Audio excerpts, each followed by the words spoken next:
খবর বেরোচ্ছে, খবর আসছে যে ইউনূস, কেউ বলছেন পুরনো হয়ে গেছে ওই খবরটা, যে ইউনূস আর থাকতে চাইছেন না, ইউনূস চলে যেতে চাইছেন। সবাই তাকে খুব বোঝাচ্ছে। সবাই মানে কোন সবাই?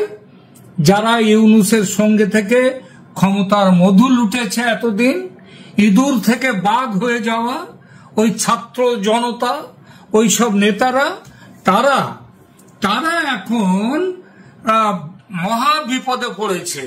শুনতে পাচ্ছি যে কান্নাকাটি পর্যন্ত শুরু হয়ে গেছে ছাত্র জনতাদের মধ্যে। কান্নাকাটি তো হবারই কথা।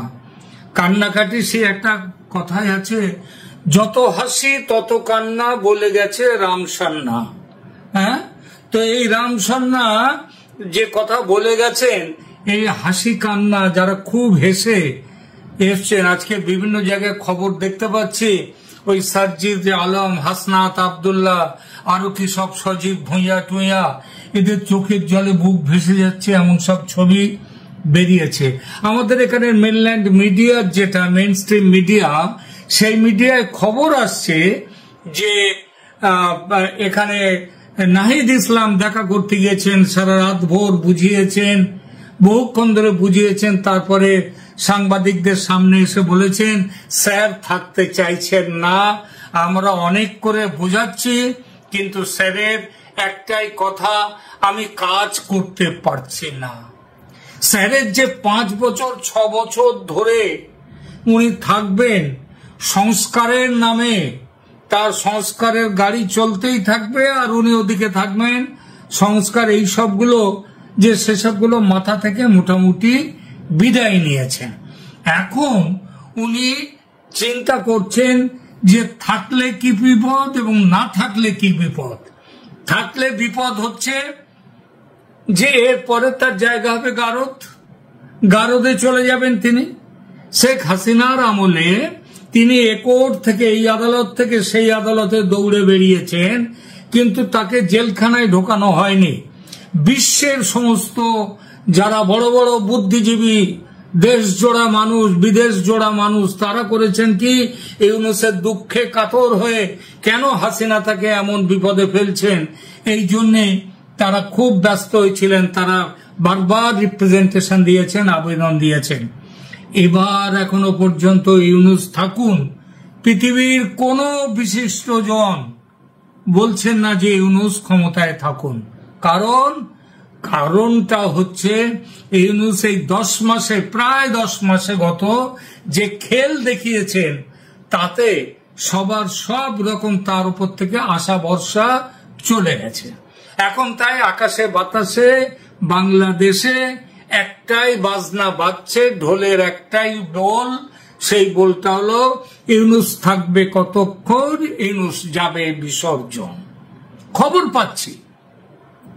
পাচ্ছি নাকি এয়ারপোর্ট, সেখানে বিশেষ নজর দেওয়ার নির্দেশ এসে গেছে যে সেখানে যেন কেউ পালাতে না পারে। মানে কারা? এবার তো আর আওয়ামী লীগের ওখানে কেউ নেই যে যারা পালাবে, কিংবা ওখানে সেনা পালাবে না। পালাবে কারা? পালাবে ইউনূস এবং তার দলবল। শুনতে পাচ্ছি যে বিভিন্ন বিমান বন্দরে সতর্কতা জারি হয়েছে, যেন নজর রাখা হয় এরা যাতে পালিয়ে অন্য দেশে না যেতে পারে। এরা মানে কারা? ইউনূসের দলবল। এমনকি ইউনূস কি এর মধ্যে আছেন?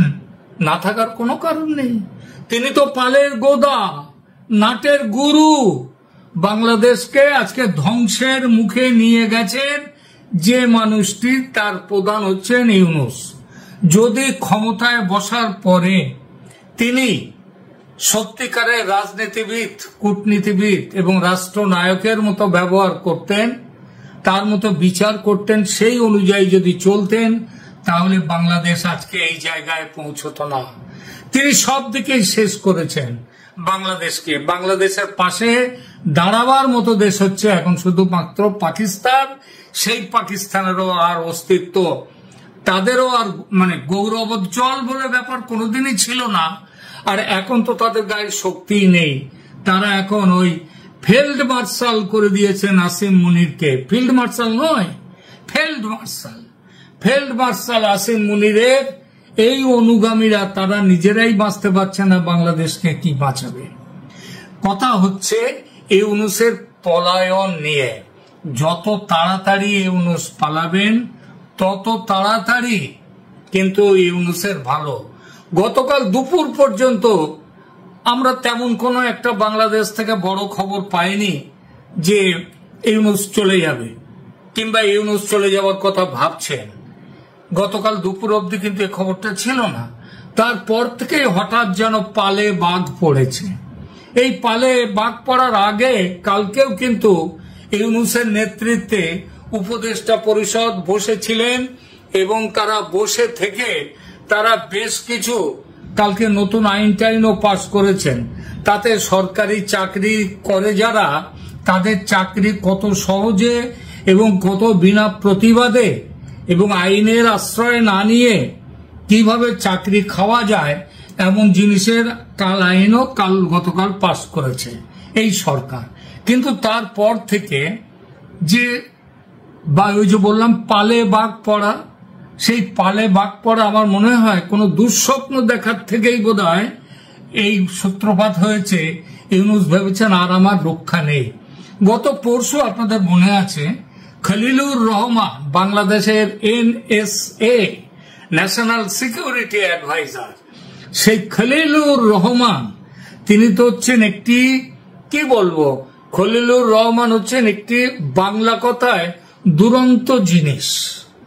এই দুরন্ত জিনিস তিনি বারবার বলেছেন যে বাংলাদেশে কোনো ওই যে চুক্তি হয়নি, কিসের ব্যাপারে না, ওই যে ওই করিডোর দেওয়ার ব্যাপারে চুক্তি হয়নি, কোনো কথাই হয়নি, এগুলো গুজব বলে তিনি উড়িয়ে দিতে চেয়েছেন। কিন্তু ওগুলো যে গুজব নয়, বাংলাদেশে মার্কিন সেনা ইতিমধ্যে এসে বসে গেছে, মার্কিন বিমান বাহিনীর লোকজন তারা এসে গেছে, তাদের প্ল্যান। এরপরে আর একটি ভিডিও করব আজকেই, সেখানে আমি বলবো যে তাদের কি প্ল্যান। তারা বাংলাদেশে আসছে, তারা ঢাকার বড় হোটেলে তারা উঠেছেন এবং তাদের প্ল্যান হচ্ছে ওখান থেকে চলে যাবেন তারা আরাকানে, রাখাইন প্রদেশে যাবেন এবং তাদের পরে এরপরে বড় বিশাল কার্গো বিমানে জিনিসপত্র আসছে। এই জিনিসপত্র যে শুধু সেবা করবার জিনিসপত্র নয়, এটা নির্দ্বিধায় বলা যায়। তো এই যে সবগুলো বড় কার্গো বিমান আসছে, এই যে আমেরিকান সৈন্যরা এসে কক্সেস বাজারে সেখানে ঠাঁই গেড়েছে, এই যে বড় বড় আমেরিকার যে 4 জন এয়ারফোর্সের বড় কর্তা তারা এসে এখন ঢাকায় রয়েছেন, তারা আজকালের মধ্যেই চলে যাবেন, তারা এই কক্সেস বাজার হয়ে তারা চলে যাবেন মানে রাখাইন প্রদেশে। তার মানে রাখাইন প্রদেশে আমেরিকার সৈন্য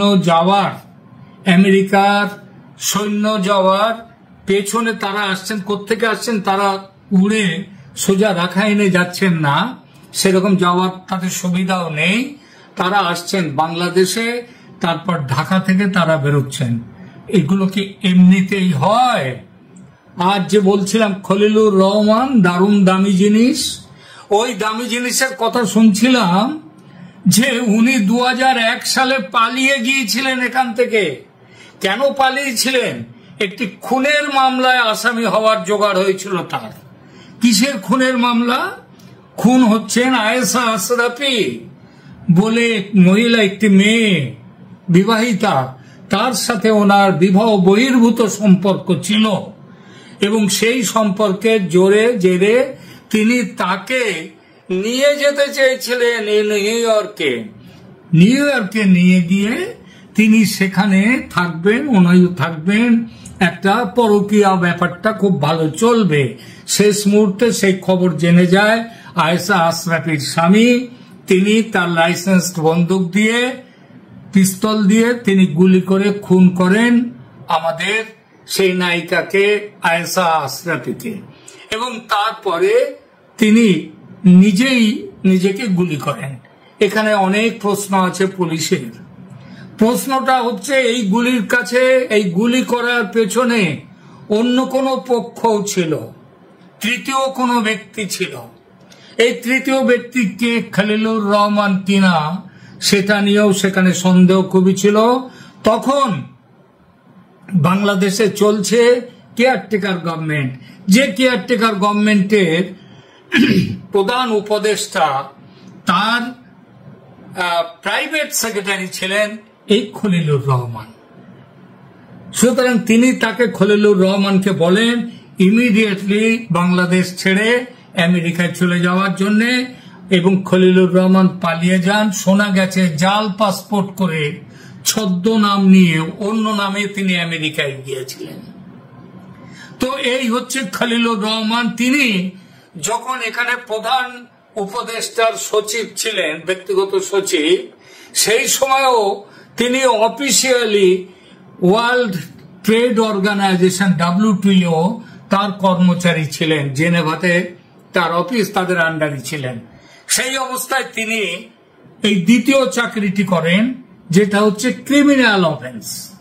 তো এই যে ক্রিমিনাল ভদ্রলোকটি হচ্ছেন NSA, আমেরিকা শোনা যাচ্ছে তাকে ব্ল্যাকমেল করছে এখন তার এই পুরনো ইতিহাসটা নিয়ে এসে। ওই খুনের ইতিহাস, ওই WTOর ওখানে চাকরি করার সময় তিনি বাংলাদেশে চাকরি করেছেন, সেই ইতিহাস যেটা ক্রিমিনাল অফেন্স, এই সবগুলো নিয়ে বাংলাদেশকে, খলিলুর রহমানকে ব্ল্যাকমেল করছে আমেরিকা। তুমি আমেরিকার স্বার্থ দেখে রাখাইন প্রদেশে তুমি করিডোর দিয়ে দেওয়ার ব্যবস্থা করো। তার জন্যে খলিলুর রহমানই সমস্ত ব্যাপারে, এই ব্যাপারে সব কাজগুলো করেছে। আজকে খলিলুরেরও বিদায় হবে, আর বিদায় না নিলে মনে রাখবেন, এবার সকাল থেকে অনেক আমাকে ফোন করেছেন বাংলাদেশ থেকে, বেশ কিছু ফোন এসছে। এই ফোনের কথা হচ্ছে যে দাদা এবার কি আপনি কি বুঝছেন, এবার কি সত্যি কিছু একটা হবে, তাহলে এইবার তার সূচনা দেখা যাচ্ছে।